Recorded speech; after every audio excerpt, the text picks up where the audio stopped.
अब हेडिंग लगाओ balancing of the account. अब देखो बैलेंसिंग ऑफ द अकाउंट का कंसेप्ट क्या होता है, लेजर को बैलेंस कैसे करना है, ठीक है ना। अब बैलेंसिंग ऑफ अकाउंट में हम लोग दो चीज सीखेंगे। एक तो सबसे पहले समझेंगे ओपनिंग एंट्री का कंसेप्ट। बैलेंसिंग ऑफ अकाउंट में हम लोग एक तो सीखेंगे ओपनिंग एंट्री और एक हम लोग सीखेंगे क्लोजिंग एंट्री, ठीक है। तो लिखो आप लोग the balancing of the account. मैं ना देखो बैलेंसिंग ऑफ द अकाउंट, ठीक है ना। This concept involve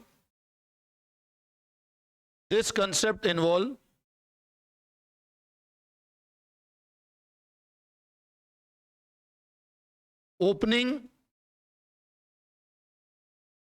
and closing entries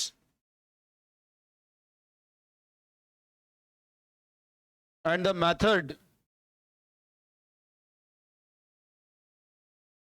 for balancing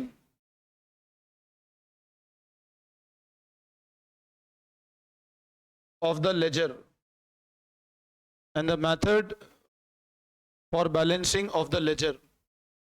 मतलब इसमें एक तो ओपनिंग और क्लोजिंग एंट्री है और वो मेथड कि जिस हिसाब से लेजर कैसे बैलेंस होगा।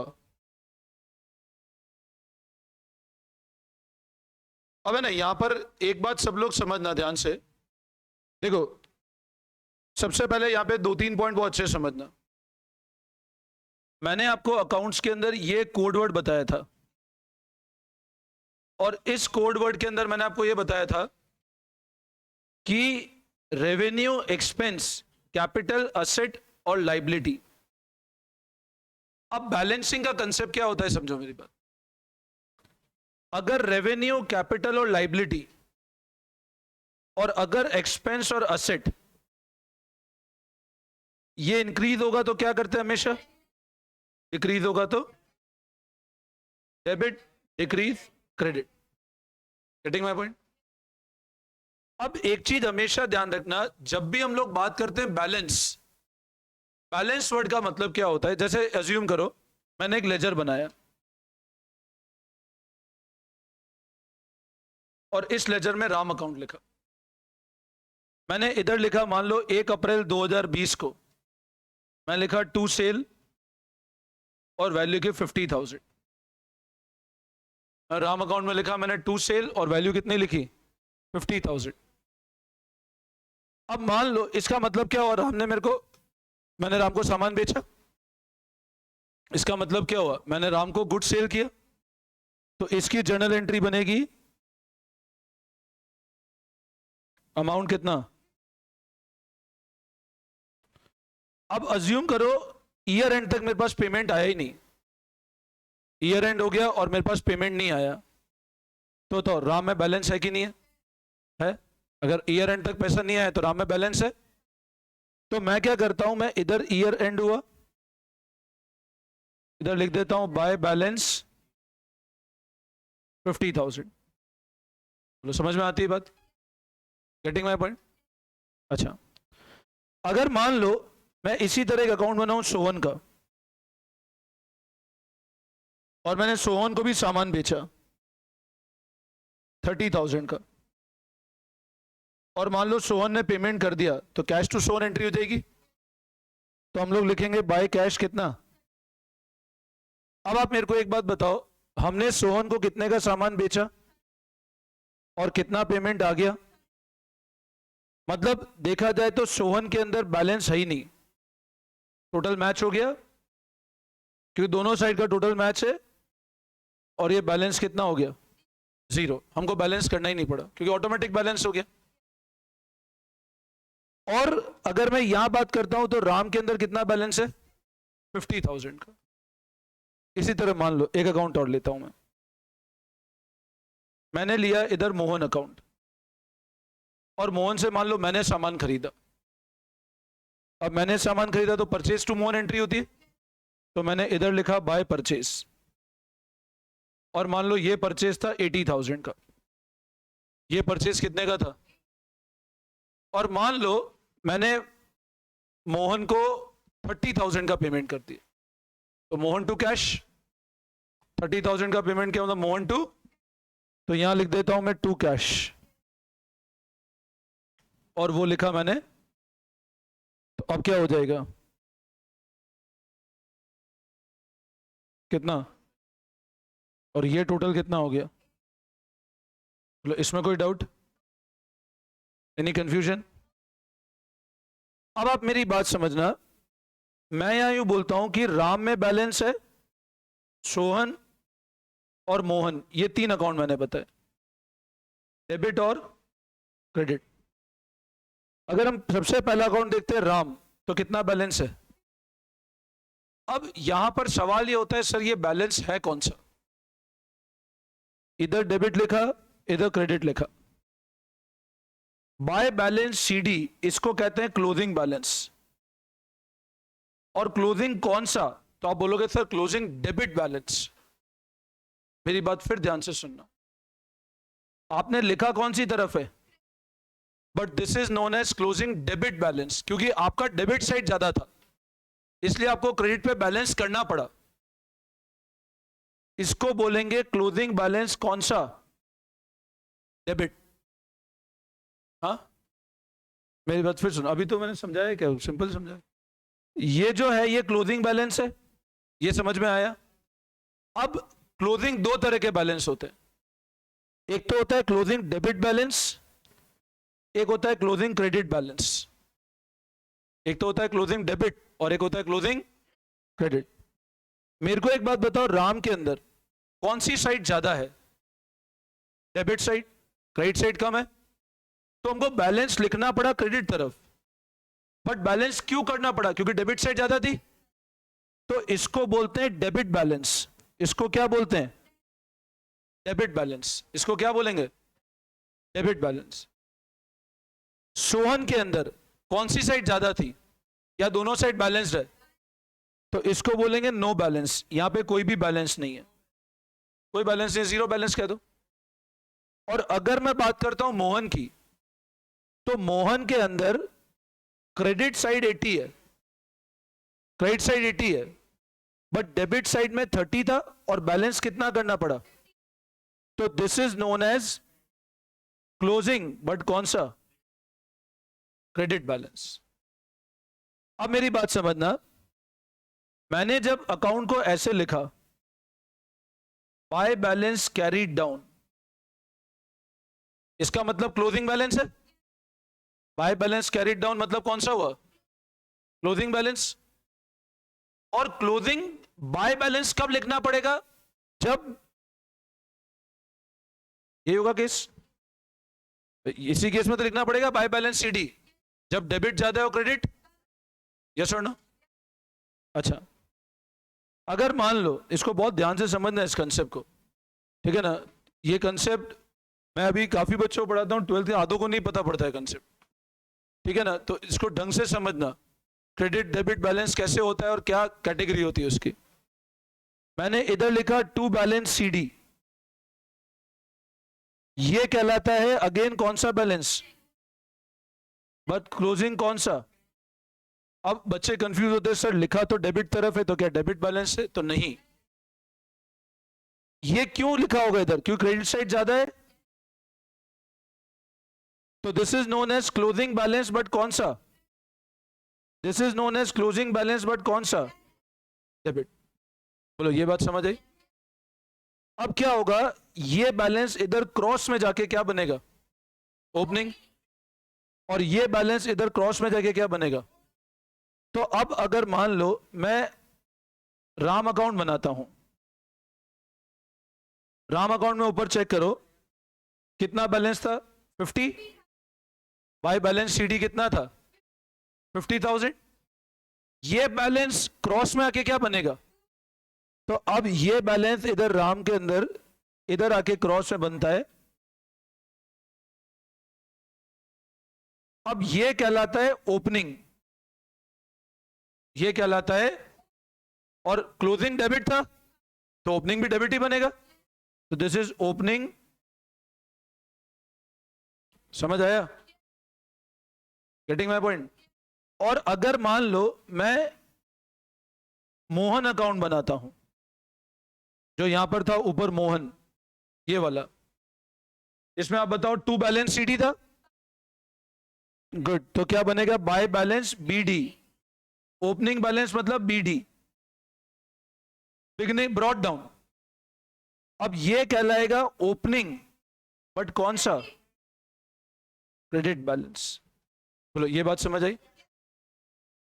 अब हमको एक चीज समझना, ध्यान से अब मेरी बात सुनना।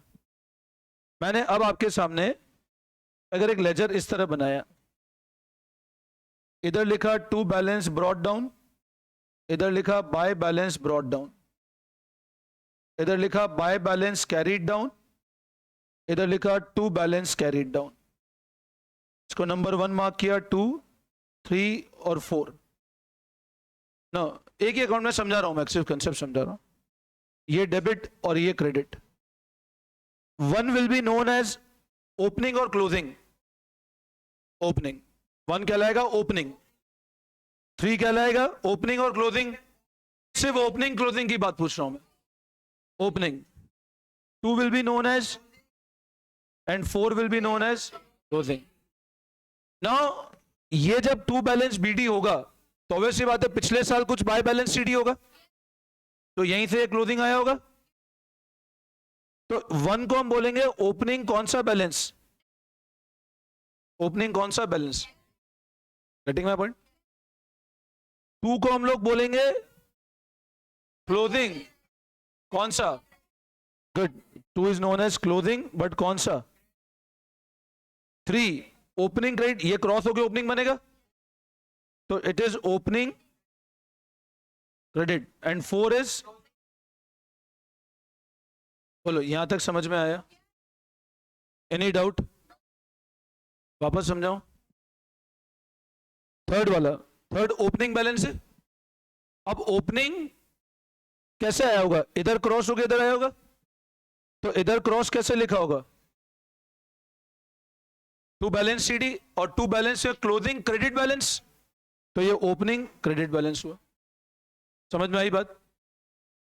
यहां तक कोई डाउट? अब यहां पर एक चीज समझो, सबसे पहले हम लोग बात करते हैं सर बैलेंस करना किसको है और किसको बैलेंस नहीं करना है। तो यहां पर है ना, आप एक चीज समझो, अकाउंट्स के अंदर अपन अभी आगे जाके कंसेप्ट पढ़ेंगे, that is concept of balance sheet. Concept of balance sheet मतलब हर बिजनेस का जो बैलेंस शीट होता है वो बिजनेस का, आपको बिजनेस का एंड में पोजीशन बता देता है कि बिजनेस के पास क्या एसेट है और क्या बिजनेस की लायबिलिटी है। बैलेंस शीट क्या करता है? बिजनेस की आपको पोजीशन बता देता है कि साल के एंड पे बिजनेस के पास क्या एसेट की पोजीशन और क्या लायबिलिटी की पोजीशन है। और बैलेंस शीट का जो फॉर्मेट होता है, बैलेंस शीट में इधर तो होते हैं लायबिलिटीज और इधर होते हैं एसेट। और लायबिलिटी के अंदर एक और होता है कौन? कैपिटल। आप लोग प्लीज ध्यान से समझना इस कंसेप्ट को। बैलेंस शीट के अंदर दो, मैंने मान लो ऐसा बोला, ये मैंने पहले भी समझाया था, फिर मैं समझा रहा हूं। ये मान लो बैलेंस शीट का घर है, बैलेंस शीट का घर है, हो गया? बस 10 मिनट में आता हूं, बैठ। ये बैलेंस शीट का घर है मान लो। इस घर में ये जो कमरा है ये तो है एसेट का, और इधर जो है वो है लायबिलिटी। मतलब ये वाला पोर्शन लायबिलिटी का और ये वाला पोर्शन एसेट का। और इस लायबिलिटी में इनका एक और फैमिली मेंबर है जिसका नाम है, एक और फैमिली मेंबर है जिसका क्या नाम है? कैपिटल। तो लायबिलिटी में एक फैमिली मेंबर हुआ कैपिटल और खुद लायबिलिटी और एसेट। अब इस घर का ये एक एंट्री गेट था। अब मेरे को एक बात बताओ, ये जो घर है इस घर का नाम ही बैलेंस शीट है। इस घर का नाम क्या है? और इस घर में 3 लोग रहते हैं। अकाउंट्स की फैमिली में 5 लोग हैं। अकाउंट्स की फैमिली में कितने लोग हैं? 5, जिसमें एक फैमिली मेंबर आर, एक फैमिली मेंबर ई, सी, ये 5 लोग अकाउंट्स की फैमिली में। बट अकाउंट्स ने क्या किया, जब बंटवारा किया तो अकाउंट्स ने 2 नालायकों को घर दिया ही नहीं, कुछ जमीन वमीन कुछ अलॉट नहीं करे। और वो 2 नालायक थे रेवेन्यू और एक्सपेंस। बोले तुम्हारे लिए कुछ भी नहीं है। बोले तुमको जिस साल बनाएंगे उस साल खत्म कर दिया जाएगा, ठीक है। बोलेंगे तुमको जिस साल बनाएंगे उसी साल क्या कर दिया जाएगा, ध्वस्त कर दिया जाएगा। बोले तुम नालायक की प्रवृत्ति में आते हो। और जब अकाउंट से बंटवारा किया तो 3 लोगों को घर दिए, इस कैपिटल को तो इसी के साथ डाल दिया, बोले तुम इधर ही आ जाओ। घर 2 ही लोगों को दिया, इसने 2 ही लोगों के बीच में पार्टीशन किया, असेट और लाइबिलिटी। और फिर इधर जिसमें दिख रहा है मेरा घर का क्या होगा ये बताओ। हाँ हाँ मिलेगा, ठीक है, मिलेगा मिलेगा। क्या निकाल दिया, उसका थोड़ा निकाला। जो बोल रहे हैं वो नालायक है।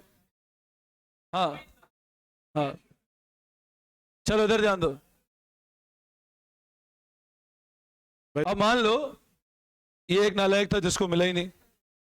अब एक तो हो गया आर और ई, इनको तो कुछ नहीं मिला।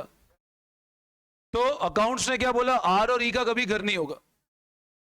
और वो नालायक जो आर और ई को ये घर में पहुंचाने की कोशिश करेगा, उसको अकाउंट्स आउट कर देगी। तो हमको हमेशा क्या ध्यान रखना है कि वो सारे अकाउंट जो रेवेन्यू और एक्सपेंस है उनको कभी भी अपने को बैलेंस शीट के रास्ते पे नहीं लेके जाना है। और अगर तुमने उसके अंदर बैलेंस छोड़ा, अब मेरे को एक बात बताओ, जैसे इस केस में समझना, बहुत सिंपल लॉजिक, अब इसमें समझो। राम में बैलेंस है कि नहीं, तो बैलेंस शीट में जाएगा, बिल्कुल जाएगा, बैलेंस है तो जाना पड़ेगा। सर राम में 50 का बैलेंस है इसलिए बैलेंस शीट में जाएगा, बिल्कुल। सोहन में बैलेंस है क्या, तो बैलेंस शीट में नहीं जाएगा, बैलेंस ही नहीं है खाते में। मोहन में बैलेंस है क्या, तो बैलेंस शीट में जाएगा। तो जिसमें बैलेंस होगा वो बैलेंस शीट में, और जिसमें बैलेंस नहीं होगा वो बैलेंस शीट में नहीं जाएगा। अब सवाल ये होता है सर वो असेट साइड जाएगा या लायबिलिटी साइड जाएगा, वो असेट साइड जाएगा या, ये तो क्लियर है सर कि अगर अकाउंट आर और ई कैटेगरी का है तो उसमें कभी भी क्या नहीं होगा, बैलेंस नहीं होगा। लेकिन क्या बुक्स के अंदर अभी जब तुम पढ़ोगे स्टार्टिंग ट्रायल बैलेंस और लेजर, तो बुक ने क्या कहीं कहीं तो रेवेन्यू एक्सपेंस को ही बैलेंस कर दिया, बट आगे जाके बुक क्या जब तुमको आगे वाले कंसेप्ट सिखाएगी ना तो उनको रिवर्स करना सिखाएगी बुक वापस। मतलब जैसे मान लो मैंने एग्जांपल लिया परचेज का। अब मेरे को एक बात बताओ, जैसे मान लो हमने परचेज की एंट्री करी, परचेज टू राम, और मान लो वो एंट्री करी टू राम हमने कर दी 50,000 से। अब बोलो बैलेंस कैसे करूं इसको, कैटेगरी कौन सी है और परचेज कौन सी कैटेगरी में आता है। तो आप बोलोगे सर इसको ऐसे लिख दो, तो ये क्लोजिंग बैलेंस है, और क्लोजिंग बैलेंस है तो बताओ इस खाते में बैलेंस है ना, तो आप बोलोगे सर ये कहां जाना चाहिए, बट बैलेंस शीट में तो जगह ही नहीं एक्सपेंस की। तो ये ध्यान रखना, परचेज अकाउंट को कभी भी बैलेंस नहीं करना है हमको। परचेज अकाउंट को मैंने क्या बताया, देखो आप समझो मेरी बात, हमने एंट्री करी परचेज टू राम, ये एंट्री कितने रुपए से करी। अब सर ये फर्स्ट कैटेगरी एक्सपेंस, ये फर्स्ट कैटेगरी लायबिलिटी। अब अगर राम से पैसा नहीं आया तो राम क्लोज नहीं होगा। अगर राम पैसा दे देगा तो आप कर दोगे sir Ram account debit, Ram को सॉरी हम पे कर देंगे तो एंट्री करेंगे राम टू कैश। लेकिन मान लो हमने राम को पेमेंट किया ही नहीं तो राम क्लोज हुआ ही नहीं, और क्लोज नहीं हुआ तो बैलेंस शीट में जाएगा। अगर आपने राम मान लो परचेज किया, आपने एंट्री करी परचेज टू राम, और जब राम को पेमेंट किया तो आपने एंट्री की राम टू कैश।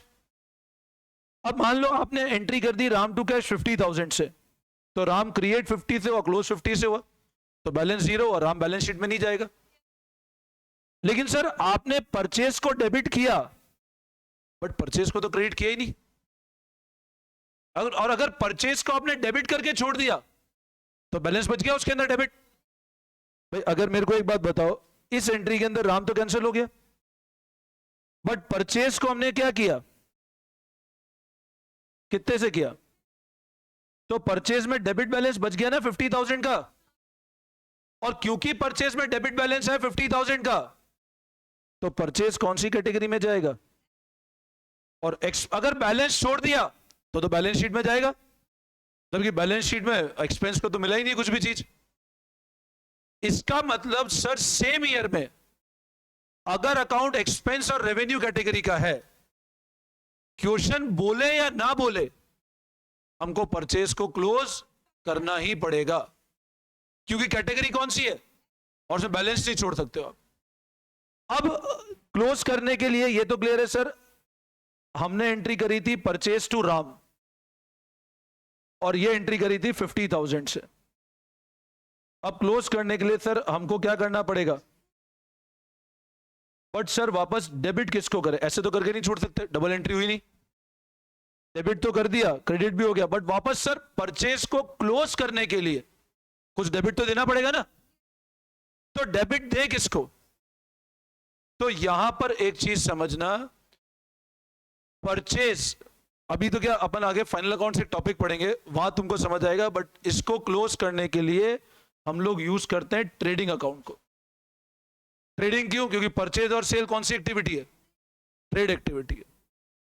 अभी आप सिर्फ इतना समझ लेना, ट्रेडिंग को ही भूल जाओ, कि कोई भी अकाउंट जो एक्सपेंस और रेवेन्यू कैटेगरी का है उसको क्लोज करना है, और क्लोज के लिए ट्रेडिंग भी भूल जाओ, अपने को पीएनएल लगाना है, बस इतना समझ लो। अभी क्यों लगाना है वो तुमको आगे logic, profit and loss account, PNL मतलब प्रॉफिट एंड लॉस। अब जैसे समझो मेरी बात, सेल की एंट्री हुई, सेल की एंट्री क्या होती है? ये होती है। अब डेटर को तो क्लोज तभी करेंगे जब पैसा आएगा, और नहीं पैसा आएगा तो बैलेंस जाएगा। लेकिन सेल को आपको सेम फाइनेंशियल ईयर में, मतलब मान लो आपने सेल करी 1 अप्रैल 2020 को, तो 31 मार्च 2021 के पहले सेल को तो क्लोज करना पड़ेगा, क्योंकि सेल कौन सी कैटेगरी है। और अगर क्लोज नहीं किया, अगर क्लोज नहीं किया तो कैटेगरी कौन सी है और वो कहां जाएगा फिर? तो साल जब एंड होगा तो सर हमको सेल को, तो अब सेल बताओ क्रिएट कैसे किया था अपन ने, तो क्लोज कैसे करें? सेल टू, अभी पीएनएल, आगे जाके मैं चेंज करूंगा इस कंसेप्ट को, अभी तुम सिर्फ पीएनएल समझ लो, आगे जाके कुछ ट्रेडिंग जाएगा कुछ पीएनएल जाएगा, बट वो धीरे धीरे लॉजिक तुमको समझ आएगा। सिर्फ इतना ध्यान रखना, अगर अकाउंट एक्सपेंस और रेवेन्यू कैटेगरी का है तो आपको बैलेंस नहीं करना। अब मान लो बुक ने कोई क्वेश्चन में बैलेंस कर दिया, बुक ने कोई में बैलेंस नहीं किया, तो कंफ्यूज मत होना, बुक ने कहीं तो बैलेंस किया कहीं बैलेंस नहीं किया। अब मान लो तुमने बुक में एक क्वेश्चन देखा, उसने परचेज में बाय बैलेंस सीडी लिख दिया, तो आप कंफ्यूज हो गए, सर आपने तो बताया था परचेज बैलेंस नहीं होता, बट वो बुक ने क्या अभी तुमको आगे वाली चीजें बताई नहीं, इसलिए वो बैलेंस कर रहा है। सेकंड इलस्ट्रेशन देखो, हो सकता है बुक ने परचेज को बैलेंस नहीं किया हो। अपने को सिर्फ ये ध्यान रखना है, अभी हम लोगों को क्या करना है, अभी आप लोगों को एक्सपेंस रेवेन्यू को बाय बैलेंस सीडी करके करना है, बट लेटर ऑन इस कंसेप्ट को मैं चेंज करूंगा दोबारा, और क्या करूंगा कि जो भी कैटेगरी एक्सपेंस और रेवेन्यू है उसको रिवर्स करके हम लोग क्या करेंगे, पीएनएल से क्लोज करेंगे। अभी आपको बैलेंस करना है एट प्रेजेंट, भले वो एक्सपेंस हो या रेवेन्यू हो, गेटिंग माय पॉइंट। बट वो कंसेप्ट आगे जाके चेंज होगा, एक्सपेंस रेवेन्यू को बैलेंस नहीं करना है, और बैलेंस करोगे तो कहां जाएगा वो? बैलेंस शीट में जाएगा, जो नहीं जाना चाहिए। आई बात समझ में? अब मेरे को एक बात बताओ, मैंने आपको यह बताया था दिस इज योर ओपनिंग और क्लोजिंग, दिस इज योर